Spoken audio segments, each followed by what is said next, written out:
parents argued, they thought that they were the ones to blame. That's right. We always look at ourselves. Now, because as a man thinketh in his heart, so is he. If we're thinking those violent thoughts in that moment, even if we're playing a game, our brain doesn't distinguish between whether it's a game or reality, because we're actually feeling those feelings. So it's actually affecting us. And with Elijah, we have a rule that Elijah has a PSP, but he's not allowed to buy any fighting games. And so someone said to me, so what can he play then? You can't play any games. And I said, that's not true. You got mind games, you got puzzles, you got racing games, you got the motorbike racing games. He's got what else? He's got many other games, the football one, FIFA 07. So there's many brothers and sisters. There are many games around that don't include all that fighting. And be careful, because what Elijah did is, even though he wasn't able to, I don't allow him to buy any games or any fighting games, what he would do is swap with his friends. So I had to catch him out that way, and he's not allowed to swap any games with anyone else. Because what would happen was, he would swap his game, he would go and swap his FIFA 07 game, his football game, for instance. His friend would go off with his nice football game, and then he would come in with Teenage Mutant Ninja Turtles, who are fighting one another and kicking one another down. Bloodlust 3. Yes.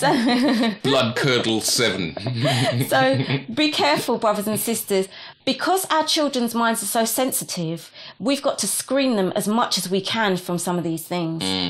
And you know, when you go to the shop, the game shop, you talk about the mind games and the football games and the games that are educational, but the ratio of those games to the Bloodlust 3 and the Mind Killer Slayer 5 and all that is vast. They have so many of those kind of games, but you have to really search hard to find an educational game or something that doesn't contain blood and violence. And the ones that don't contain blood and violence, they'll be selling them for £3. Yeah.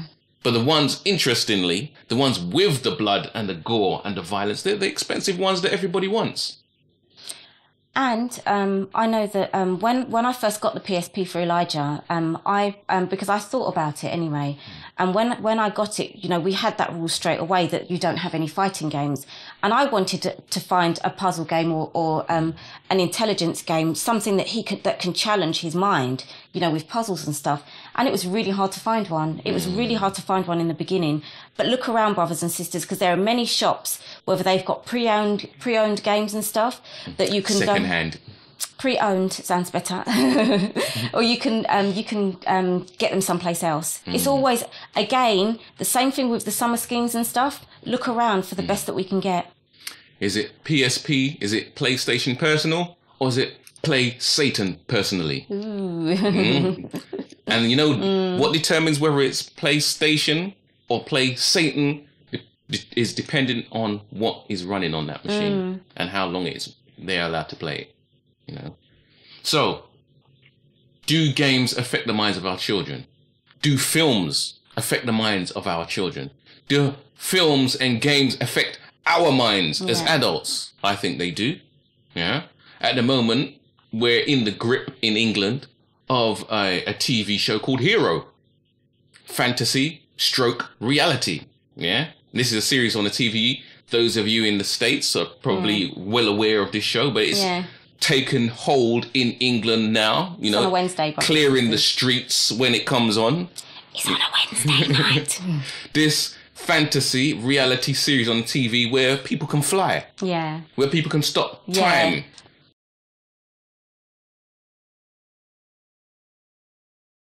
Where people can put their hand through glass. Yeah, that's right. And take people out in really fantastic ways. Yeah. It is blurring the lines between reality and virtual reality. Because it's not only is it a fantasy, fantasy films they're nothing new. But the way in which this is done is something new.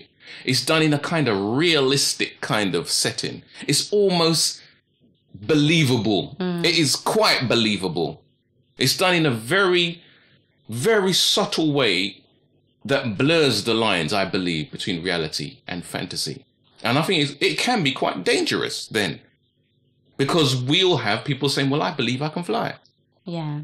And then we say that they're mad, and then we say that... until they throw themselves on the top of some skyscraper somewhere, believing that they can fly. And defying the laws of gravity. There you go again. So we have the society that's absolutely facilitating this.